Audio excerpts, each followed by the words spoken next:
So what's up mga kahanap? Magandang umaga po at long time no see. Ganun. Alam ko naman po sa sarili ko na halos 1 week na po akong walang upload, walang update, walang balita kung ano ba talaga nangyari sa akin. Wala akong vlog. Ganito kasi yung mga kahanap.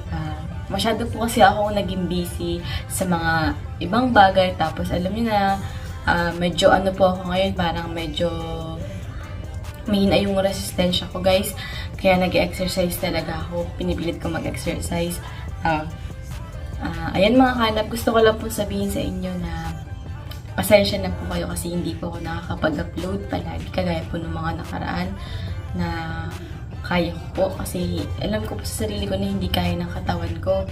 Na masyadong mahina na yung katawan ko. Kailangan kong gumawa ng mga bagay na pagpapabalik ng sigla ng aking katawan. Kaya po nag-exercise ako mga kahanap. So, marami pong nagtatanong sa akin, nagchat-chat kung nag-message sa aking Facebook page kung kamusta na po ba ako, ano na daw pong balita sa akin, kailan daw po ako mag-vlog. Yan.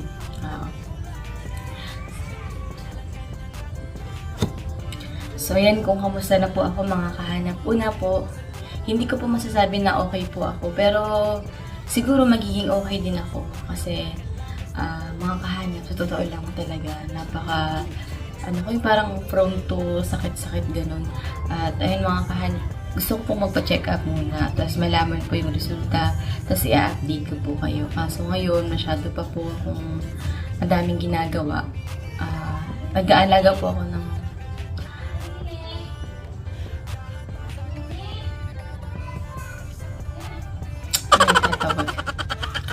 meron po akong 2 pamangkin. Inalagaan ko po sila.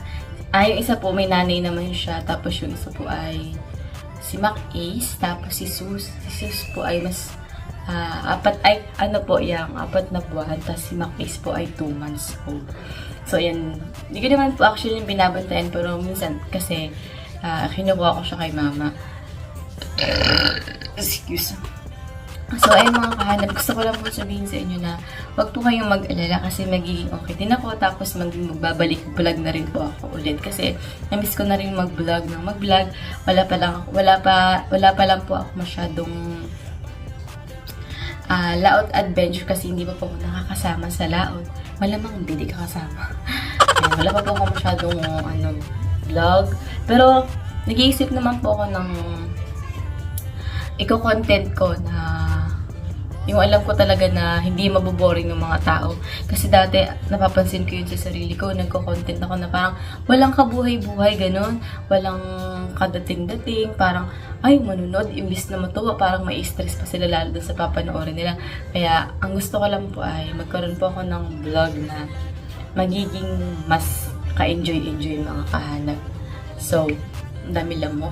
So, ayun mga kahanap, na-appreciate ko yung mga taong nag-message sa akin, nangangamusta, nagtatanong kung kailan ako mag-vlog, yan. Sobrang natutuwa ako kasi mga kahanap, dumadating talaga sa akin. Hindi ko alam, siguro sa lahat naman ng vlogger yun, na minsan parang wala kang gana mag-vlog, parang wala kang sa mood mag-content, na hindi ka makaisip ng magandang content, ganun.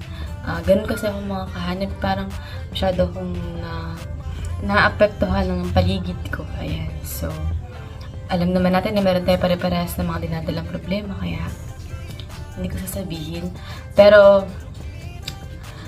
maraming salamat po kasi naandyan po kayo palagi sa akin mga kahanap.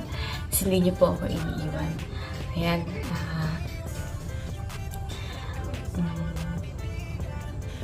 Nagpapasalamat ako kasi alam niyo yun mga kahanap.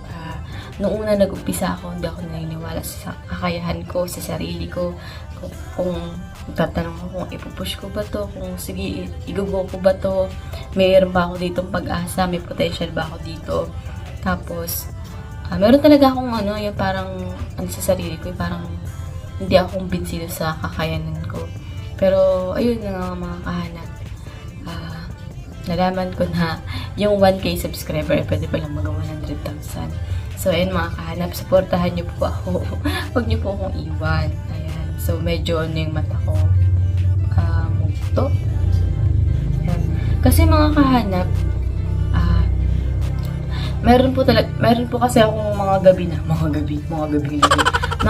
na parang hindi ako makahinga, tapos hindi ako makatulog, tapos hindi talaga ako natutulog kasi pag nahirapan ako huminga, hindi talaga ako natutulog. Kasi baka hindi ako magising, ganun yung iniisip ko. Kasi meron akong batchmate na kaibigan na laki siya. Kaya, nakakaano din mga kanap kasi marami pa po akong pangarap para sa sarili ko, para sa pamilya ko. Kaya, nag-iingat lang din ako. So, ayun mga kahanap, pasensya na po kayo kung hindi po ako madalas nakapag-upload, kung wala akong mga update na video, wala akong live. Kasi mga kahanap, gusto ko po kasi kapag magko-content ulit ako, kapag maglalabas ako ng mga videos, yun talagang nakakaaliw na hindi na maboboring yung mga tao na manood sa akin. Kasi alam ko naman po sa sarili ko na napakahinahon ko magsalita. Ayan. Yung malakas na gusto nyo ng mga manonood, ito na po yun. Ang malakas po para sa akin ay sigaw na. Hindi ko naman po pwedeng pilitin yung sarili ko kasi yun po talaga yung normal na pananalita ko. Ayoko naman pong yung parang gawin yung mga bagay na hindi ako nagiging komportable kasi mapangit yung pagsasalita ko. So, ayan. Gusto ko po pagbalik ko sa inyo parang new me. Ganun. Parang bagong Hana. Charing? Bagong Hana? Yung parang kakaiba naman yung makikita niyang content. Parang ganun mga kahanap. Kaya gusto ko po kapag nag-content ulit ako, mas nakakaaliw panoodin yung buhay na buhay kapag nanonood. Hindi yung, ay ano ba to si Hana? Bakit ganyan ba yung magsalita? Bakit ang hinahinahon niya naman magsalita? Ayan. Gusto ko po talaga mga kahanap na mag-content na talaga. Pero wala akong maisip na magandang content na magiging aliw yung mga manonood ko. Kasi iniisip ko, ang tagal kong walang vlog, ang tagal ko pong walang upload, wala akong update sa inyo kung ano na ba talaga nangyayari sa akin. Ayan, wala po akong update. Kaya ako ngayon ito ako ngayon sa harapan nyo, pinapaliwanag ko yung mga nangyayari sa buhay. Ganun. Ano nangyayari sa buhay? Parang ano ko dyan. So, ayan. Ano masasabihin? So, ayan mga kahanap. Ayoko talagang mag-content muna. Kasi, hindi pa ako, parang yung isip ko, hindi pa masyadong buo-buo. Hindi pa masyadong maayos, ganun. Kasi mga kahanap, alam niyo naman, masyado ako madaming iniisip. Ayan. Kaya, gusto ko talaga, pag magko-content ako yung parang, kahit hindi kita subscriber, napapapindot ka, ay ito parang maganda ito panoodin, parang ganun, parang nakakaaliw. Yung parang kakaiba naman sa paningin ng mga tao. Kasi mga kahanap, halos lahat na kasi na i-vlog. Gusto ko naman po yung kakaibang content naman na magiging aliw yung tao. Kaya, paghahandaan ko po yung content na yun mga kahanap. At abangan nyo po yung mga susunod kong content kasi ang tagal kong walang upload. Siguro maraming nakakamiss sa akin. Charing. Ang tagal ko na talagang walang upload mga kahanap. Tinitingnan ko kasi yung mga sabi ko, ang tagal ko na pala talagang walang upload. Tapos kinakausap ko yung sarili ko. Ano bang gagawin ko? Ano ba yung dapat mong gawin? Dapat ba ganyan. Di ba marami pumasok sa isip ko ng mga idea. Pero nahirapan talaga akong mag-compose ng kantabi.